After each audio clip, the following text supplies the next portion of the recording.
To uphold the time-honored institution of one man and one woman marriage, we strongly oppose this bill. Thank you. And today we are proud to officially launch Virginians for Marriage Equality. Virginians are voting on changes to the state constitution. I'm Jad Khalil, VPM state politics reporter, and I've been talking to who's for and against the proposed amendments. In this episode, we're talking about marriage. The Virginia Constitution has language restricting marriage to one man and one woman.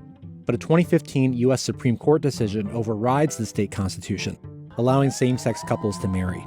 Those looking to keep the Constitution as is say the change would hurt children. To intentionally create homes where someone grows up without a mom and or dad is putting them at a disadvantage. Proponents say all Virginia families deserve legal recognition. We couldn't stay in a state that didn't provide us legal protections, didn't just give us the basic dignity of recognizing our family. Soon, voters will weigh in. This is Amending Virginia. Same-sex marriage is legally recognized in the United States. The U.S. Supreme Court found the unions are protected by the 14th Amendment in the 2015 decision Obergefell v. Hodges. But some same-sex marriage proponents in Virginia worry those federal protections could be taken away from the roughly 16,000 couples living here if that decision were to be overturned. Currently, Virginia's constitution has language added in 2006 that defines marriage as solely between one man and one woman.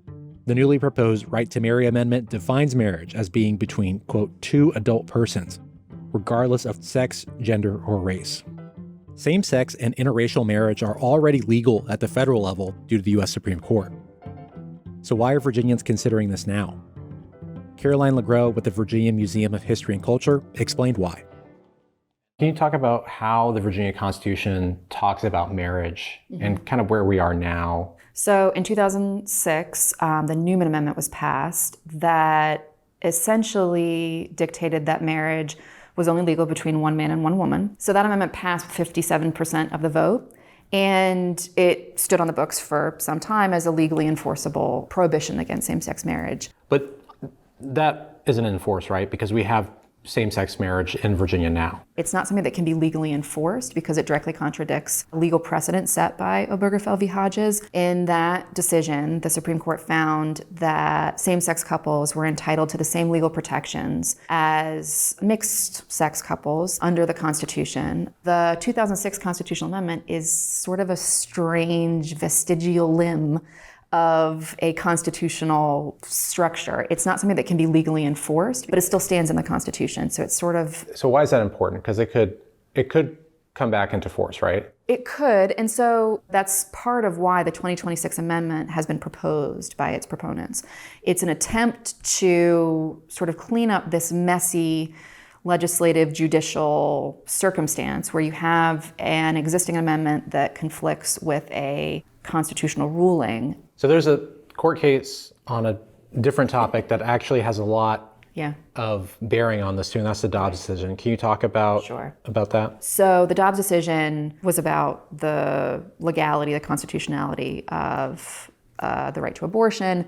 That decision, said that the Constitution did not protect explicitly an individual's right to have access to an abortion. Some of the justices almost said explicitly that the decision in Dobbs, you could apply that same logic to whether or not the Constitution did in fact protect an individual's right to same-sex marriage. All it takes is another round of review by the court to decide, well, no, we misinterpreted the Constitution that time. So that once the Supreme Court makes a decision on the federal level, it has those trickle-down effects for the state level. After talking to Caroline, I reached out to people on either side of the issue. I started with Victoria Cobb, the president of the Family Foundation. She worked on the campaign to pass the definition of marriage amendment in 2006. We met at her home in the Richmond suburbs and talked about her advocacy.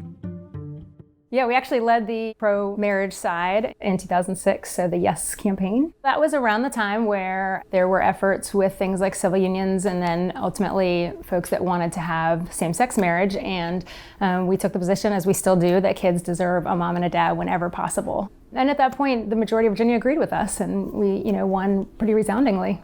We often hear about people wanting to love who they want. How do you see that sort of principle in relation to this discussion over the proposed constitutional amendment? This has never been about individuals. And in fact, that is how it was sold to the people, that this is just about freedom for individuals who love each other, except that the reality is that what it turns into is, unfortunately, the need for every person in society to fully endorse that decision by folks. What we find is that people of faith are having to defend themselves all the way to the highest courts in our land simply to be able to opt out of being part of that celebration. And more than that, it is fundamentally about the kids. Every child deserves the best they can have, and that is a biological mom and dad whenever possible. We know there are single moms, single dads doing heroic jobs, but to intentionally create homes where someone grows up without a mom and or dad is putting them at a disadvantage. If I was somebody that was part of a family where there were, two moms or two dads, or I knew somebody with two moms and two dads, I would maybe view kind of what you're saying with skepticism. So for people that have those type of families, how do you convince them that your stance actually bears out in reality? Talk to the young girl, the 12-year-old, about to approach womanhood who doesn't have a mom to walk them through that process. Talk to the young man that is trying to figure out what manhood is and doesn't have a dad. And now what we're seeing is support for same-sex marriage is falling. And I think some of that is that there are now adults who are speaking out about their experience and saying, look, I do wish I had a mom. I do wish I had a dad. What would this proposed amendment do if it were to pass? One, obviously put into our Constitution what is currently the case because of a U.S. Supreme Court decision. But second, it would also introduce some trans ideology into our Constitution, which is a big step into a direction that I think a lot of Virginians aren't ready to go and don't want to go. And then also, unfortunately, because it does not explicitly ensure that the faith community does not have to define marriage the way the law does, it creates some real legal quandaries. For example, clergy that don't want to have to do the ordination of a same-sex couple. You mentioned trans ideology. What is that? Yeah, so very intentionally, the politicians chose to say that any two people of any sex, gender, or race can be married in this new definition. And when you separate the idea that sex and gender are two different things, you have put into our Constitution that you can have one sex biologically and one gender. And what that will do is invite anyone who wants to establish certain rights because they view themselves as a different gender than their biological sex, it will invite them to court to challenge anything, for example, such as biological men in women's bathrooms or men playing on women's sports. I'm curious where you think, what place there is for same-sex couples in the legal context. Like, should they have any sort of protections if they're not, legally married? Or Those were some of the arguments that were made when we were passing the original marriage amendment was we need to visit our partner in the hospital. Those contracts were being made and can be made. You don't require marriage to do that. Marriage is something very unique and specific because it's about binding biological parents to their children because it gives our society, the next generation, the most stable way to grow up. After speaking to Victoria, I reached out to a family concerned about losing legal recognition. I met up with Chad Stewart at the Richmond home he shares with his husband and their daughter.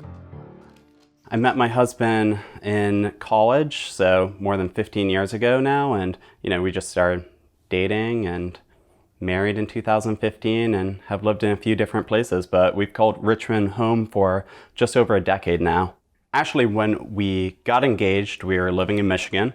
Michigan didn't have marriage equality, so at the time we were thinking, what other states are we going to go to get married? And I had family in Massachusetts. I had grown up there. I saw when the Supreme Court in that state gave marriage equality in 2004. And so we decided to go there, and we got married in 2015, just a couple weeks before the Supreme Court ruling that made it legal nationwide. You were talking about the Supreme Court case. Do you remember where you were when you heard about it? We were definitely in Detroit. We had just gotten back from being married, and we're moving to Virginia the next week. And we're like, we went from a status of unmarried, at least legally in the eyes of the state we're in, to being married.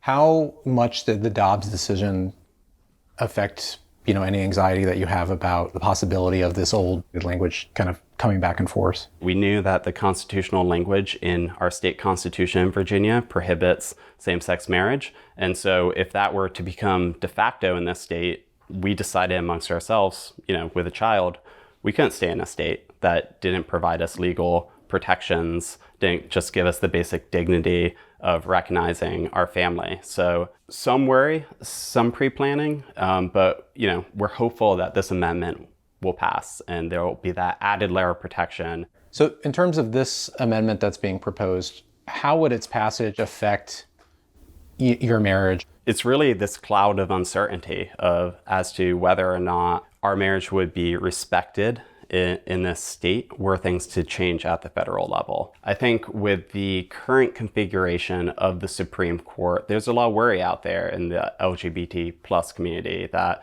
this ruling could be overturned. And unfortunately, there is this antiquated language in our state constitution that should that ruling at the federal level be overturned, it could threaten the legal status of our marriage here. When people question your ability to raise a family when, there's two dads in this family, what's your answer to those kind of critiques? Our family looks like a lot of families across Virginia that are raising a toddler. I mean, we drop our kid off at daycare in the morning, go to work, pick her up, might go grocery shopping. Weekends look like play dates, family outings, grabbing ice cream. Pretty typical stuff for a lot of families. And I think the central component here that we share with a lot of other families is it's just all centered around loving relationships with each other and supporting each other.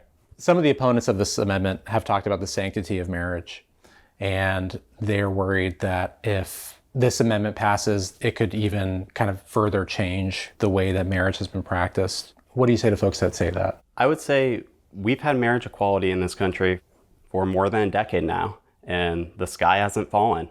Families like mine have established in Virginia and all over the country, and we just want the legal right and dignity to start our families, marry who we love without government interference in our lives. It's about marriage, and it's about people in loving, committed relationships having the option to marry each other if they choose and to get the legal recognition to start a family if they choose. Chad says a vote for this amendment is a vote for the status quo. That means maintaining recognition of interracial marriages or same-sex marriages like his in Virginia, even if federal protections go away. Victoria says that protecting same-sex marriage in the state constitution would burden people of faith and weaken marriage for everyone. By this November, voters will decide whether or not to replace the ban on same-sex marriage with the right to marry amendment in Virginia's constitution. There's still one more episode of Amending Virginia. In that, we'll discuss voting rights. Until then, visit vpm.org for all of our 2026 election-related coverage.